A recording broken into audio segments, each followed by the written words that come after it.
Great. Hi, everybody. Today is Tuesday, January 15th. This is the weekly SIG testing meeting that is being recorded and will be publicly posted to YouTube. So please remember that what you say here is held to the Kubernetes Code of Conduct, which basically boils down to don't be a jerk. I am Aaron of SIG Beer. Today on our agenda, we're going to hear from Will, and you're going to have to pronounce your last name when we get there because I'm curious how you pronounce it, on an update on Git providers in Prow. Ben's going to talk a little bit about the Kind sub-project and maybe setting up a separate meeting for that. And then with the time remaining, I'd like to talk about just what our plans are for the for this quarter, aka the 1.14 release cycle in general. So with that, I will hand it over to Will. Okay, thanks, Aaron. And just for your benefit and for everyone else's benefit, it's pronounced Revem is the way we usually pronounce it. So the F is silent, accent is on the second syllable. And it's Norwegian if you're curious, so I'm told. So yeah, thanks for giving me some time. I know this is a short meeting and I'm going to be, I'm going to try to be brief.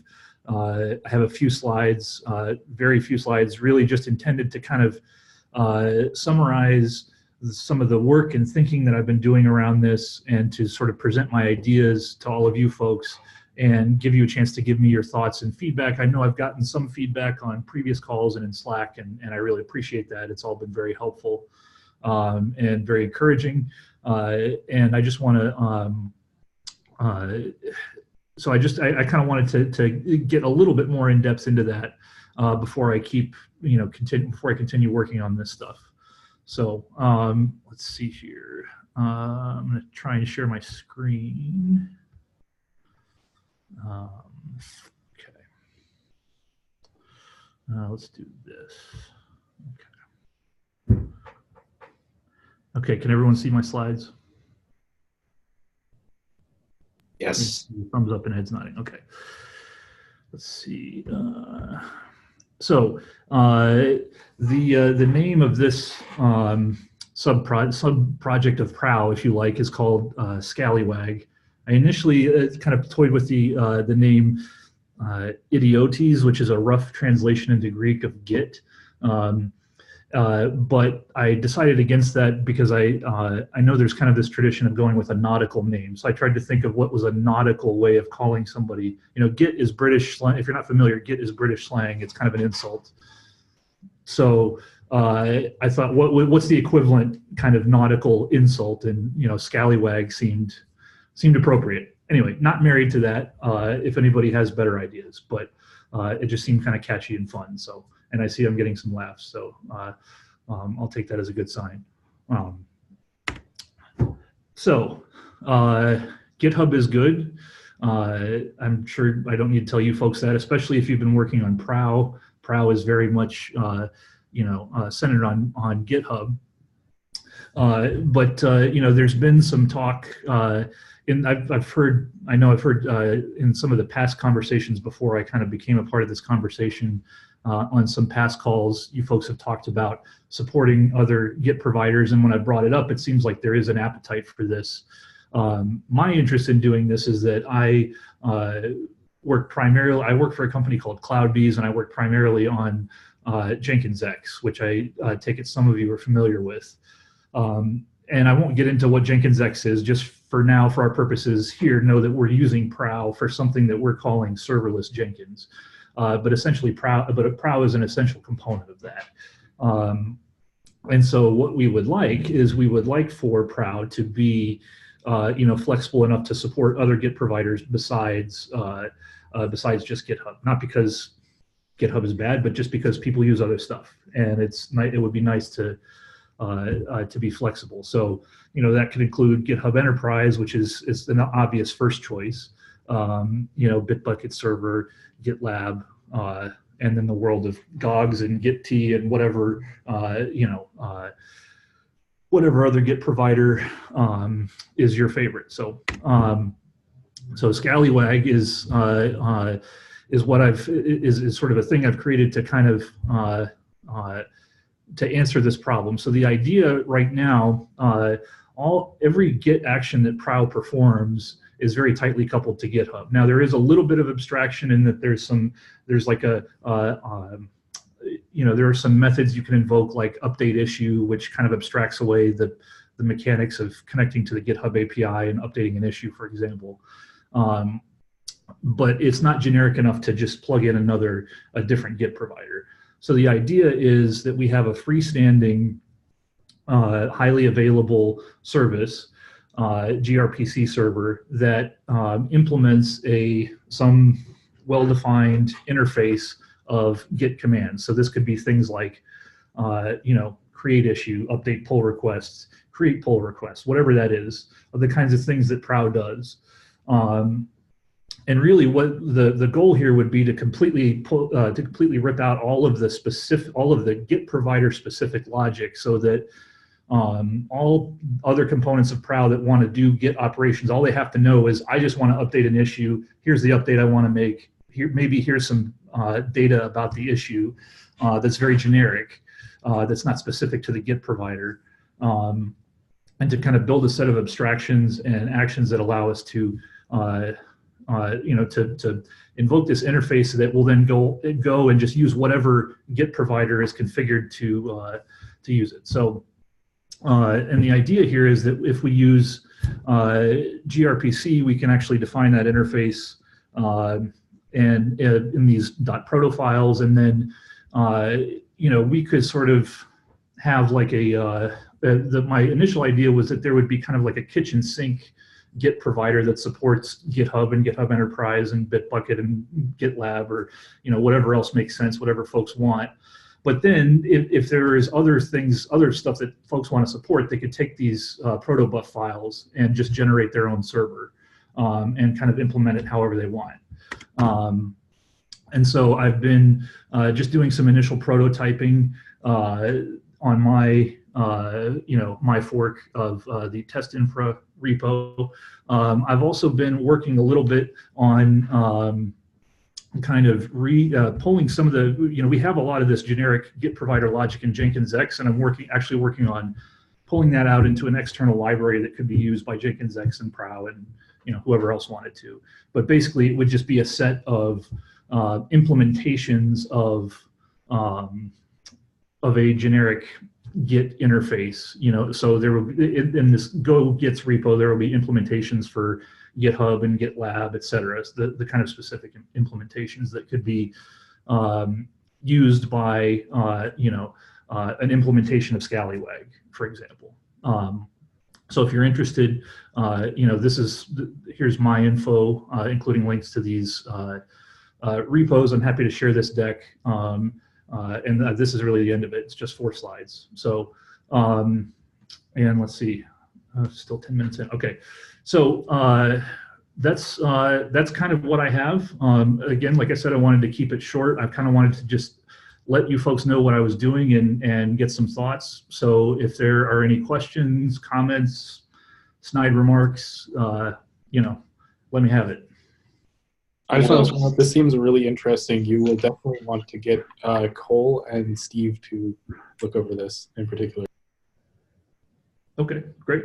I think Cole, if Cole's on the call, I think we've maybe spoken on Slack once or twice. Yeah, we've spoken. I'll go over this in more detail. Okay. It's cool though. Well, this is Andrew. So this, like Ben said, this looks really interesting. So I was involved with the CSI about 2 years ago for about a year, and I know that can be real fun trying to create an abstraction layer on top of different providers that kind of do the same thing but have their own little, flavors. So I have 2 questions. Do you foresee this being a subset of or a view of common features or actions, or will there be some providers that could declare, or is it can a provider declare what features it supports? And the second question is, so today, I mean, where would for example, the GitHub server run, the GitHub server provider, rather, since GitHub, and I'm about to make a statement that could be completely wrong, so somebody can correct me. GitHub doesn't support gRPC directly for its APIs. Am I wrong? At last I looked, they didn't. No.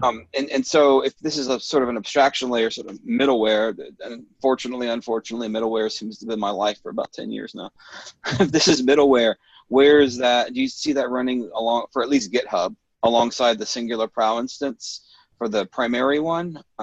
And where do you see those instances of the gRPC servers running? Yeah, so I mean, I see it as just, I mean, Prow is a set of components that run in pods. I just see it as another one of those components like Hook or, some of the other, I mean, Hook is the big one I think about a lot, but, I'm blanking on the names of the other ones. But the idea would be that, so that an obvious pattern would be to run it like that, where it's just in a pod. But really, the idea is that you would tell Hook or whatever other component figure out exactly how that should work. But basically, you would specify, okay, this is the endpoint to my Git provider. Maybe it's in the cluster, maybe it's somewhere else. Doesn't really matter. It's a gRPC server somewhere that implements some interface, and that's all I really know. But we could. The idea is, at least initially, to make it so it's just something that you can configure and specify in Prow and deploy with the other components. Just in pods running in cluster. And so, yeah, and you're right that it's, the gRPC piece is really just a way of making it, it's just a tool for creating a generic interface that I can predict and know, okay, there's going to be this gRPC interface and I can connect to it in well-known ways without knowing the underlying implementation details. But yeah, so that's the interface itself, but it has to represent a model, and that was really the first question. Oh, right, okay. So there may be some features not supported on some Git providers. So right. I would suggest maybe, again, I really like this idea, but CSI is kind of, it just hit 1.0 in December. You might take a look at that because they do have the ability to advertise features from the provider. So it lets the consumer know what features are supported. I think perhaps that would be a good idea for this. Okay. So, the feature set could be dynamic. Yeah. I'd like to suggest that we possibly schedule a breakout to look at this more for everyone that's interested. We're like halfway through the meeting, and I know Aaron wanted to talk about some other stuff. Yeah, that sounds great. I'm definitely open to that. So maybe we can coordinate on Slack and figure that out. I'm interested in being part of this, Will, if you need any help. Yeah, great. Great. Yeah, I'd love input from anybody who's interested. So yeah, that'd be great. That's awesome. Thank you for sharing this, Will. Yeah, I think I would be interested in hearing about the path to upstream here. So I will coordinate with Cole offline and see where we can go with that. I will next hand over to Ben to talk about the Kind sub-project. Oh yeah, just super quickly. So I don't know if you're familiar with it. Short version is Kind lets us run local Kubernetes clusters, these Docker containers. I've had a few people at KubeCon and then more since then reach out requesting that we get a sub-project meeting so we have a place to discuss this stuff. There's people want to do everything and anything with it. So if you're interested, I've put out a when is good, trying to figure out how we can arrange a meeting with all these different time zones. If you'd like to come, please fill out that so I have some idea what the most commonly available times are. There's also a link to the Slack discussion and that in the meeting notes. Thanks. Cool. Okay. Thank you, Ben. So next, I wanted to talk a little bit about what our plans are for V114. This is going to be super rambly. It says I don't actually know, and this is my 6th meeting of the day, so I actually haven't had much time to look at it. Historically, what I've tried to do is to push everything that this group wants to accomplish within a quarter into a milestone in the test info repo.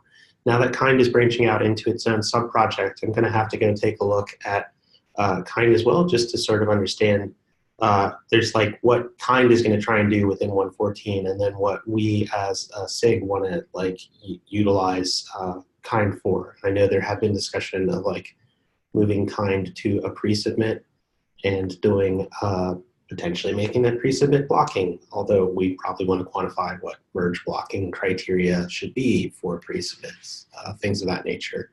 So I know Ben has put together a project board or something for Kind, if you wanted to show that real quick, Ben.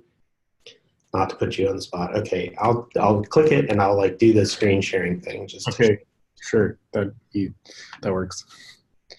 It's not super exciting right now because we actually moved everything to either to do or that this morning that was in progress. But basically, I've got a project board here for we're trying to hit what I consider a forward stable release where you don't need to worry about breaking changes, and attempting to time box that to coincide with the Kubernetes 1.1.4 release or sooner if possible.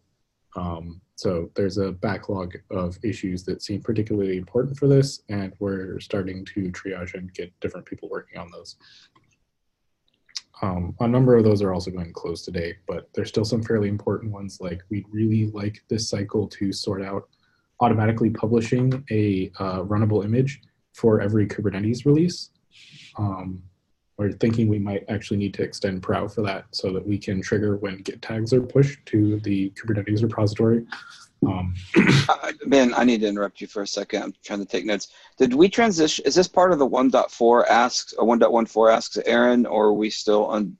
You mentioned that we may need a separate project, so I'm trying to organize this. Well, I feel like kind is one of SIG testing's sub-projects, so I want to understand what we're trying to accomplish in the 1.14 timeframe for kind. Okay, so this is the 1.1.14 discussion. So 1.1.14, we're bringing Windows support up to speed. It works, but there were a few places that needed some improvement, like it didn't get the home directory clearly, a couple things like that. We're making it more hermetic so that you can run it offline, hopefully. And just a couple other small quality of life things, but the biggest one is stabilizing the APIs and the command line. Now that we've made the big multi-node changes, we should be able to kind of stop breaking the command line and the APIs so that everyone can build CI on it and do whatever they want. We'll also be collaborating with SIG cluster lifecycle as much as they still want to make it a pre-submit or not. I'm not going to push that, but if they are pushing it, I will help. Okay. Yeah, I'm interested in, I know we have talked about our goals to like reduce the use of real actual clouds to test all of the Kubernetes things, and seeing kind drive to higher fidelity will allow us to get there. Yeah, there's one more thing where they are looking to GA high availability clusters with Kubernetes, and kind is looking like the most viable short-term route to potentially get actual CI up for that, and GAing that is probably pending on having CI, so we will attempt to do that this cycle as well, because otherwise it should probably be good enough for GA, but there's no test signal right now. Hey, Ben, you might want to touch base with me, or I could touch base with you. I'd been doing some work on standing up high availability clusters successfully with Yakety internally, and I was toying around with a KEP to introduce to something like KubeADM. It uses an external discovery service like etcd discovery to do it, but it can stand up 100 nodes in a few minutes. And so maybe some similar logic could be used in kind. Yeah, so we have most of it. Actually, the thing that we need right now is we need the load balancer between the nodes. That's probably not too big of a deal. We also just need to figure out the configuration and things. Gotcha. Kind of significantly easier to solve these problems for than real clouds. But yeah, if you have something like that, getting it in CI would be great, because Kubernetes right now does not have CI for HA, and if you can get HA CI that uses Kubernetes HA mechanisms, they have a few people working pretty hard on making sure it works, but like we need CI signal or we can't GA it properly. Okay. I'll talk with you offline about who to contact. Cool. So then the other thing is over in the test info repo, this is the V114 milestone. There are 24 open issues in it. These are all of our milestones. So we have V114 is this quarter, V115 is the quarter after that. 2019 goals would be anything just for 2019 in general. And someday we will get to these. So my concern is that the issues that we have that don't have the 114 milestone, there are like 250 of them, which I kind of feel like if these issues aren't getting planned to be done on a milestone, it's a sign that they're not happening, which may be just representative of this group's bandwidth, but I feel like there kind of needs to be more in here than there is, but I might be wrong. If I just kind of scan through this, I know that some of the stuff that I am personally motivated to work on as the release team lead is to focus on like job consistency for release and things like making sure that we're starting to actively deflake Kubernetes tests. So there's an org-wide area deflake label that I can use for this. It's also tied to a deflaking board. But I view like plowing forward on this board as orthogonal or tangential to SIG testing. I just wanted to call it out real briefly.